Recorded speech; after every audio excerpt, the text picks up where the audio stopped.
কারজাই এর থেকে আপনি জানতে চেয়েছেন কারো থেকে ঋণ নিলে, যার থেকে ঋণ নিয়েছি ওই ব্যক্তিকে পরবর্তীতে খুঁজে না পেলে করণীয় কি? যদি কোনোভাবে খুঁজে পাওয়া না যায় এবং আশাও ছেড়ে দেন, তাহলে সেক্ষেত্রে সেই ঋণের টাকা আপনি যে কোনো গরিব মানুষকে, অসহায় মানুষকে আপনি দান করে দিবেন বা কল্যাণমূলক খাতে দান করে দিবেন ওই ব্যক্তির তরফ থেকে, প্রাপকের তরফ থেকে, তাহলে আপনি দায়মুক্ত হবেন ইনশাআল্লাহ। আল্লাহর পথে আপনি আইডি থেকে জানতে চেয়েছেন আমার প্রায় 1 বছর হতে ওয়াসওয়াসা রোগ, প্রথম দিকে বুঝতে পারি নাই, এখন বই পড়ে লক্ষণগুলো মিলিয়ে দেখি ওয়াসওয়াসা রোগ।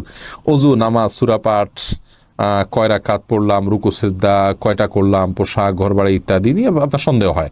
সবচেয়ে বড় ভয় নাপাক নিয়ে চিকিৎসা করব, মাঝে মাঝে টেনশন করতে পারি, পাগলের মতো হয়ে যাই। এই রোগ অনেকের মধ্যে আছে।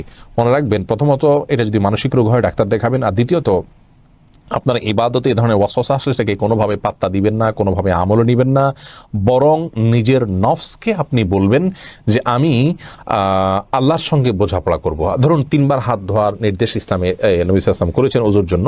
আপনি 3বার হাত ধোয়ার পরে আর শুকনা থাকলো কিনা, যদি আপনার মনে ওয়াসওয়াসা আসে, তখন আপনি মনকে বলবেন যে এরপরে শুকনা থাকলে তার দায়িত্ব আমার না, আমাকে 3বার করতে বলা হয়েছে যেন শুকনা না থাকে, তার মানে 3বার করলে শুকনা থাকবে না, এরপরে যদি থাকে সেটা দায় আমার না, আমার দায়িত্ব হলো চেষ্টা করা, বাস। আপনি আর চেকও করতে যাবেন না।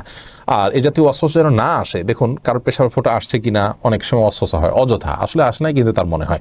নবী সাল্লাল্লাহু আলাইহি ওয়াসাল্লাম এই জাতীয় অস্বস্তি দূর করার জন্য বলেছেন পানির ছিটা নিয়ে পেশাবের ওই জায়গাটাতে আপনার কাপড়ের উপর দিয়ে এরকম ছিটা দেওয়ার জন্য, উদ্দেশ্য যাতে করে এভাবে ছিটা দেওয়ার মাধ্যমে আপনার সেখানে পেশাব আসলেও পানির সাথে মিশে আপনার সন্দেহটা দূর হয়ে যায়। তার মানে সন্দেহকে পাত্তা দেওয়া উচিত নয়, সন্দেহকে কোনো পাত্তা দিবেন না এবং বলবেন যে হয়ে যাবে। নবী সাল্লাল্লাহু আলাইহি ওয়াসাল্লাম সন্দেহকে পাত্তা দিতে নিষেধ করেছেন।